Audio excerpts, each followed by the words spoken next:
Hello guys, welcome to our channel Lata's kitchen and blogs. మీరు ఎప్పుడైనా ఇలాంటి రైస్ ట్రై చేశారా? ట్రై చేయండి, అద్భుతంగా ఉంటుంది. పుదీనా, కొత్తిమీర, క్యారెట్ మూడు కూడా కలిపి హెల్దీగా చేసుకునే రైస్ రెసిపీ లంచ్ బాక్స్కి అయితే అద్దిరిపోవాల్సిందే. ఎమ్మిగా క్రంచీగా పల్లీలు తగులుతూ ఎంతో హెల్దీగా టేస్టీగా ఉంటుందండి ఈ రైస్. మనకు పుదీనాలో vitamin A, vitamin C, vitamin B6, iron, calcium, magnesium, manganese వంటివి చాలా గణనీయంగా ఉంటాయండి. అంతేకాదండోయ్, పుదీనాలో ఉండే యాంటీ ఆక్సిడెంట్లు మనల్ని స్ట్రెస్ నుంచి బయటపడేస్తాయంట, తెలుసా మీకు? సో నేను మరికొన్ని పోషకాల గురించి వీడియో మధ్యలో చెప్తూ ఉంటాను. ఇప్పుడైతే నేను పుదీనా అలాగే కొత్తిమీర, పుదీనా వచ్చేసి 2 కట్టలండి, చిన్న కట్టలు, పెద్దవి కాదు. 2 కట్టల పుదీనా అలాగే ఒకటి కొంచెం పెద్ద కట్ట కొత్తిమీర తీసుకున్నాను అన్నమాట. అలాగే ఒక క్యారెట్ను కూడా తుడిమి పెట్టుకున్నాను, అది నేను తర్వాత చూపించేస్తానండి.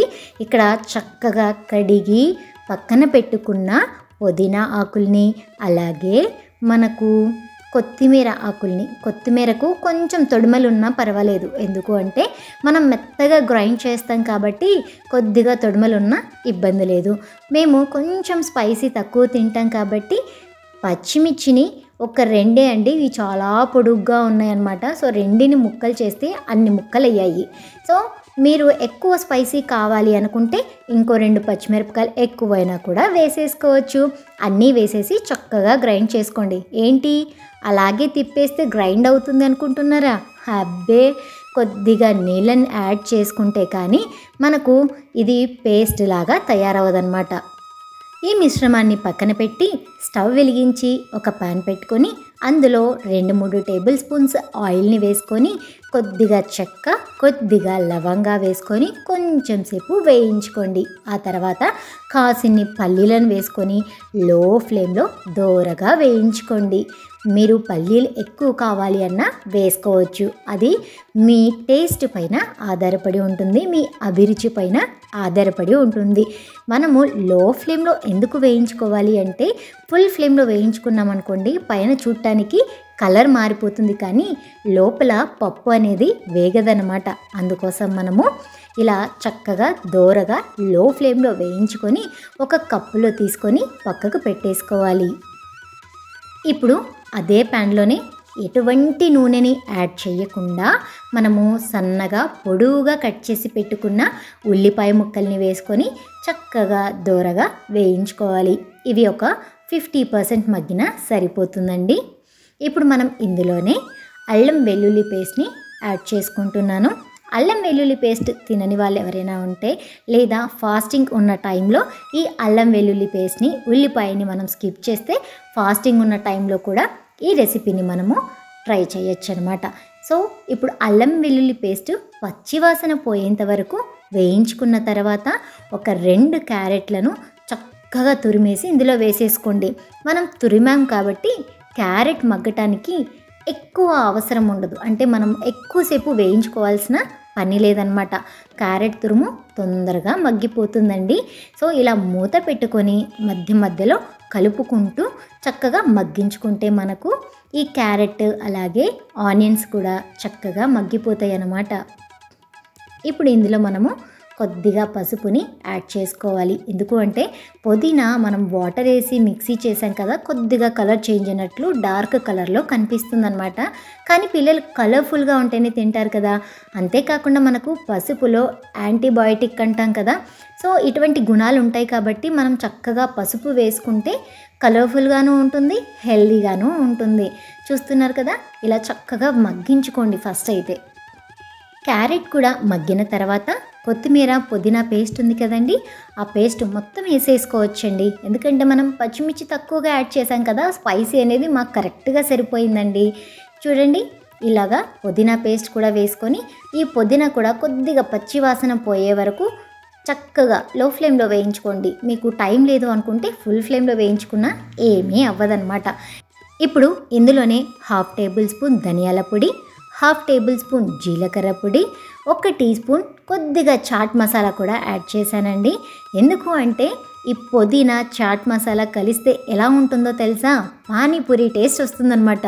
పిల్లలకి పానీపూరి అంటే ఎంత ఇష్టమో ఈ రెసిపీని, ఈ రైస్ని కూడా అంతే ఇష్టంగా తింటారండి. అందుకోసమే ఇక్కడ నేను కొద్దిగా చాట్ మసాలాను కూడా యాడ్ చేశానండి. మీ దగ్గర లేకపోతే స్కిప్ చేసుకోవచ్చండి, నో ప్రాబ్లం. మీకు కొంచెం డిఫరెంట్ టేస్ట్ తగలాలి పిల్లలకి అనుకుంటే మాత్రం తప్పకుండా యాడ్ చేసుకోండి.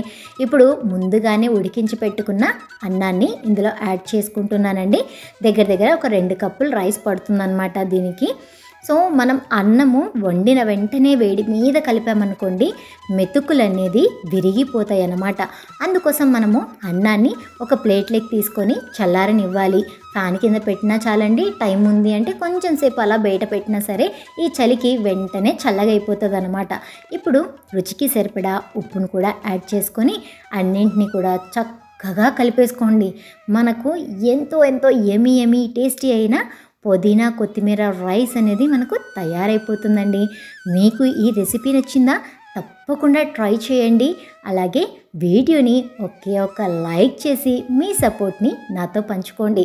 రెసిపీ ట్రై చేసిన తర్వాత ఎలా వచ్చిందో కామెంట్ చేయటం మాత్రం అస్సలు మర్చిపోవద్దండి. అలాగే మన ఛానల్ మీలో ఎవరైనా మొదటిసారి చూస్తున్నట్లయితే మరిన్ని అప్డేట్స్ కోసం తప్పకుండా సబ్స్క్రైబ్ చేసుకోండి. అలాగే బెల్ ఐకాన్ని రింగ్ చేయటం మాత్రం అస్సలు మర్చిపోవద్దు.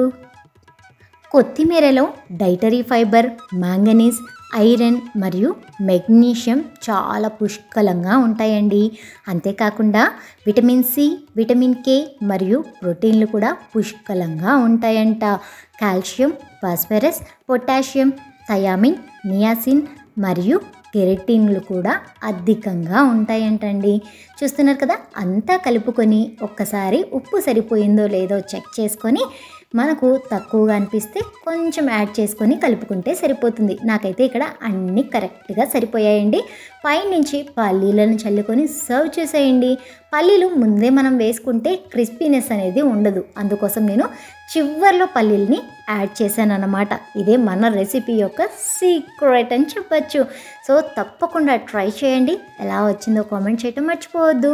మనకు కొత్తిమీర కంటి వ్యాధులు రాకుండా మనకు ఎంతో మంచి ప్రయోజనాలను ఇస్తుందంట. తప్పకుండా ట్రై చేయండి. ఉపయోగించి లంచ్ బాక్స్లకి రైస్ రెసిపీ ట్రై చేశారా? ఈసారి తప్పకుండా ట్రై చేయండి. పిల్లలు పెద్దలు తేడా లేకుండా అందరూ లంచ్ బాక్స్ ఖాళీ చేయడం అనేది ఖాయమండి. అంతేకాకుండా ఎంతో హెల్దీ రెసిపీ కూడా. సో ఆలస్యం చేయకుండా రెసిపీ ఎలా ప్రిపేర్ చేయాలో చూసేద్దామా? మనం రెసిపీ ప్రిపేర్ చేయాలి అంటే మీరు స్కిప్ చేయకుండా చూడాలండి. సో ముందుగా అయితే నేను ఇక్కడ బీరకాయలు తీసుకున్నానండి. బీరకాయలు తీసుకొని చక్కగా చెక్కు తీసేసుకుంటున్నాను. ఇలా చెక్కు తీసుకున్న బీరకాయల్ని ఆ తర్వాతనే కడిగేస్తానండి. మనము చెక్కు తీస్తాం కదా, ఆ చెక్కునంతా కూడా అంటే ఈ పీల్ ఉంది కదా, ఆ పీల్ను వేస్ట్ అని చెప్పి అస్సలు పాడేయద్దండి. అందులో మనకు చాలా పోషకాలు ఉంటాయన్నమాట. దాంతో పచ్చడి చేస్తే చాలా అద్భుతంగా కూడా ఉంటుంది. ఆ రెసిపీ మన ఛానల్లో ఎప్పుడో అప్లోడ్ చేశామండి. తప్పకుండా నేను ఐకార్డ్స్లో ఇస్తాను, చూసేయండి. చెక్కు తీసుకున్న తర్వాత కడిగేసుకొని ఇలా చక్రాల్లాగా కట్ చేసుకొని చిన్న ముక్కలు కట్ చేసుకోవాలండి. కాకపోతే నాకు ఈ చాపర్లో అయితే పని తొందరగా అయిపోతుందని చెప్పి దీనిలో వేసుకొని నేను కట్ చేసుకుంటాను అనమాట. ఇలా చాపర్ లేకపోతే మీరు నార్మల్గా అయినా సరే చిన్న చిన్న ముక్కలుగా కట్ చేసుకోండి. ఆ తర్వాత ఒక 3 ఉల్లిపాయలను కూడా చిన్న ముక్కలుగా కట్ చేసి పక్కన పెట్టేసుకోండి. ఇప్పుడు స్టవ్ వెలిగించి ఒక ప్యాన్ పెట్టుకొని అందులో ఒక 2-3 టేబుల్ స్పూన్స్ ఆయిల్ వేసుకొని అందులో ఆవాలు, జీలకర్ర, శనగపప్పు, మినపప్పు వేసి కొద్దిగా వేయించండి. ఆ తర్వాత మనం కట్ చేసి పెట్టుకున్న ఉల్లిపాయ ముక్కలు అలాగే కరివేపాకు కూడా వేసి వేయించుకోండి. కరివేపాకు పోపులో వేసామనుకోండి, చిటపటలాడి మొత్తం ఆయిల్ అంతా పెనంలో స్టవ్ పైన అంతా స్ప్లిట్ అవుతుంది కదా, అందుకోసం ఉల్లిపాయలతో కలిపి వేసాను అన్నమాట. ఉల్లిపాయలు మనకు కొంచెం సేపు మగ్గిన తర్వాత కొద్దిగా పసుపు వేసేయండి. తర్వాత మనము కొద్దిసేపు వేయించుకుంటే ఇవి ఒక 50% మగ్గిపోతాయి అన్నమాట. అప్పుడు మనము సన్నగా కట్ చేసుకున్న బీరకాయ ముక్కల్ని వేసుకొని బాగా కలుపుకోవాలన్నమాట. బీరకాయలో నీరు ఉంటుంది కదా, కాబట్టి తక్కువ నూనెలో కూడా ఎక్కువగా తొందరగా మగ్గిపోతుందన్నమాట. బాగా కలిపేసుకొని మూత పెట్టి ఫుల్ ఫ్లేమ్లో మగ్గించుకుంటున్నానండి నేనైతే. ఎందుకు అంటే నా పాన్ చాలా మందంగా ఉంటుంది కాబట్టి ఫుల్ ఫ్లేమ్లో నేను మగ్గించుకుంటున్నాను. మీ పాన్ ఒకవేళ పల్చాగా ఉంటే లో ఫ్లేమ్లో పెట్టుకొని మగ్గించుకోండి. మధ్య మధ్యలో మూత తీసి ఇలా బీరకాయ ముక్కల్ని కలుపుకుంటూ ఉండండి, లేకపోతే అడుగు మాడిపోయే అవకాశం ఉంటుందండి. సో ఇప్పుడు మూత పెట్టి వాటిని మగ్గనిద్దాం. ఈ లోపల మనము మనము ఇంకో ప్రాసెస్ చూసేద్దాం. ఇక్కడ పచ్చి కొబ్బరిని వాడుతున్నానండి. పచ్చి కొబ్బరి చూస్తున్నారు కదా, ఇంత కొబ్బరి తీసుకున్నాను అన్నమాట. మీకు అర్థం అవ్వడం కోసం అలా చూపించాను. ఒక మిక్సీ జార్ తీసుకొని అందులో ఒక 6 వెల్లుల్లి రెబ్బలు, 1 ఇంచ్ అల్లము, అలాగే ఒక 6 పచ్చిమిరపకాయలు, కొంచెం కొబ్బరి ఇందాక చూపించాను కదా, దాన్ని ముక్కలుగా కట్ చేసి వేసుకుంటున్నాను అనమాట. మీరు కారం ఎక్కువగా తింటాము అనుకుంటే పచ్చిమిరపకాయలు ఇంకొంచెం కూడా యాడ్ చేసుకోవచ్చు. అలాగే ఉప్పు రుచికి సరిపడా వేసుకుంటే సరిపోతుంది. వీటన్నింటినీ కూడా మిక్సీ పట్టేసుకోండి. ఒక్కసారి మూత తీసి చూసేద్దామా బీరకాయ మగ్గిందా లేదా అని. చక్కగా మగ్గిపోయిందండి. చెప్పాను కదా, ఆయిల్ కూడా ఎక్కువగా వేయాల్సిన అవసరం లేదు. బీరకాయ తొందరగా మగ్గిపోతుంది.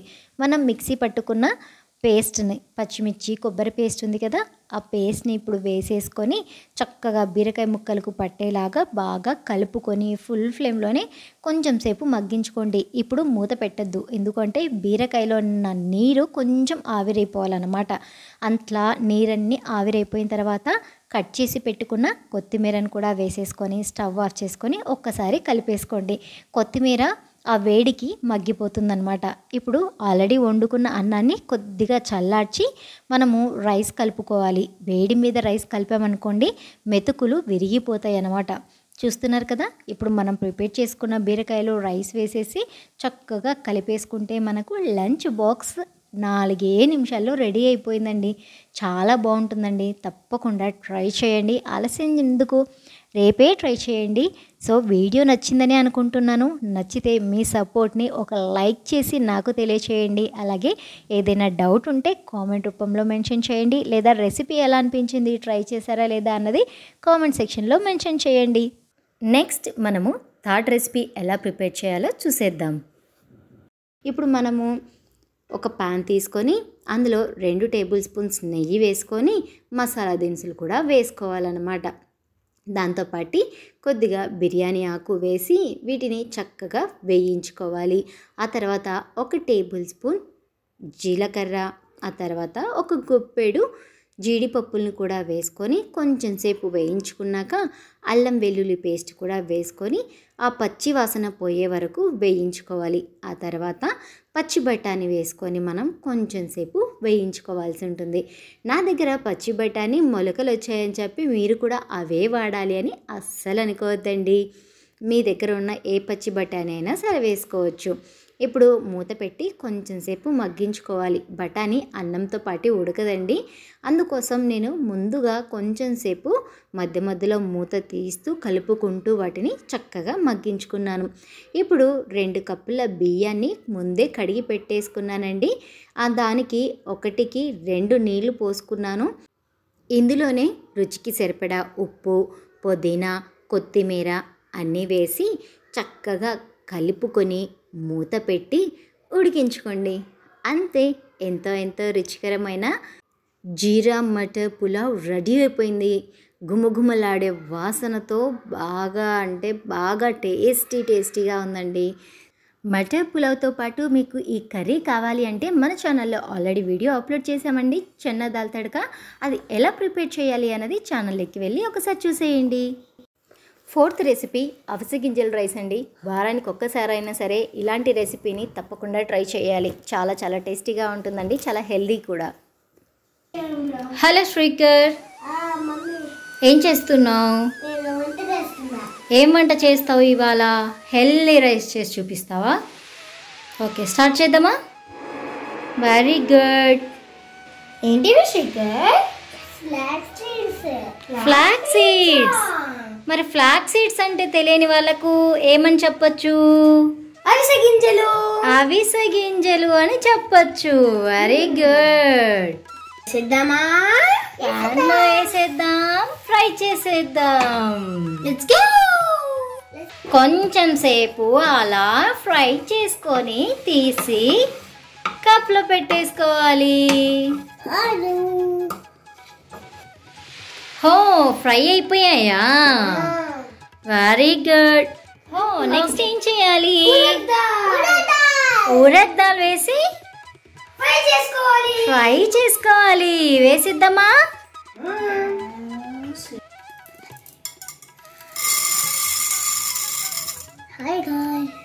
ఫ్రై చేసినవేనా?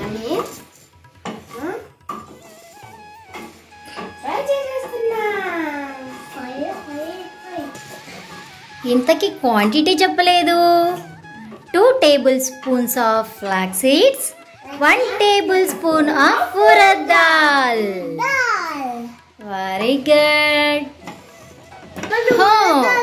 ఇవి వేగిపోయాయి. నెక్స్ట్ ఏంటి? Red chillies. ఎన్ని వేస్తున్నారు? కౌంట్ చేశారా? 1 2 3 4 5 6. Very good. వేసేయండి. ఇంకా ఇస్రేద్దు. వావ్. నెక్స్ట్ ఏంటి? Curry leaves. Hey, curry leaves. Okay, వేసేయాలి. ఇంకా ఆలస్యం చేయొద్దు. Very nice. సో వీటిని చక్కగా ఫ్రై చేసుకోవాలన్నమాట. ఓ, సౌండ్ వస్తుంది. ఫ్రై అవుతున్నాయి. ఇవి చాలా చక్కగా ఫ్రై అయిపోయాయి. నెక్స్ట్ ఏం వేస్తున్నారు? నెక్స్ట్ మనము గ్రేటెడ్ కోకోనట్ వేస్తున్నాం. Okay, carry on.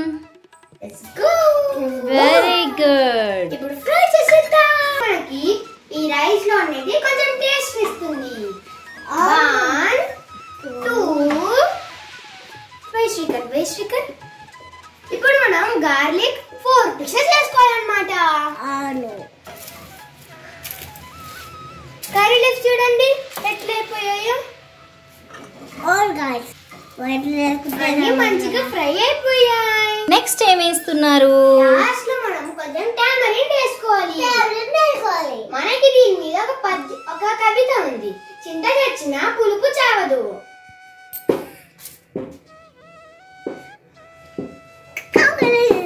చింత చచ్చిన పులుపు చావదు అంటే ఏంటి మీనింగ్ చెప్పు? చింత చచ్చిన పులుపు చావదు అంటే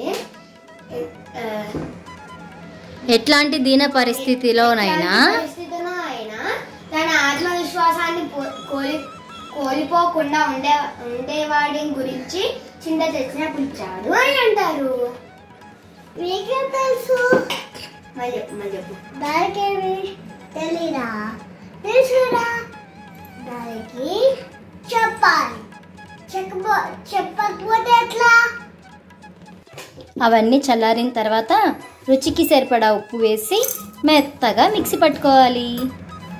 నెక్స్ట్ వచ్చేసి స్టవ్ వెలిగించి బాండీ పెట్టుకొని 3 టేబుల్ స్పూన్స్ ఆయిల్ వేసి ఆయిల్ వేడెక్కిన తర్వాత తిరువాత గింజలు అంటే శనగపప్పు, మినప్పప్పు, ఆవాలు, జీలకర్ర వేసి అవి కొద్దిగా వేగిన తర్వాత కరివేపాకును కూడా వేసుకొని వేయించుకోవాలన్నమాట. ఇలా తిరువాత అంతా కూడా వేగిన తర్వాత ఇందులో మనము జీడిపప్పుల్ని వేసుకుంటున్నాము. జీడిపప్పులు వద్దు అనుకునే వాళ్ళు ఈ ప్లేస్లో వేరుశనగ పప్పుల్ని కూడా వేసుకోవచ్చండి. అలాగే యాంటీబయాటిక్ కూడా యాడ్ చేసుకుందామా? యాంటీబయాటిక్ అంటే ఏంటి అనుకుంటున్నారా? పసుపు అండి. పసుపు యాంటీబయాటిక్ కదా.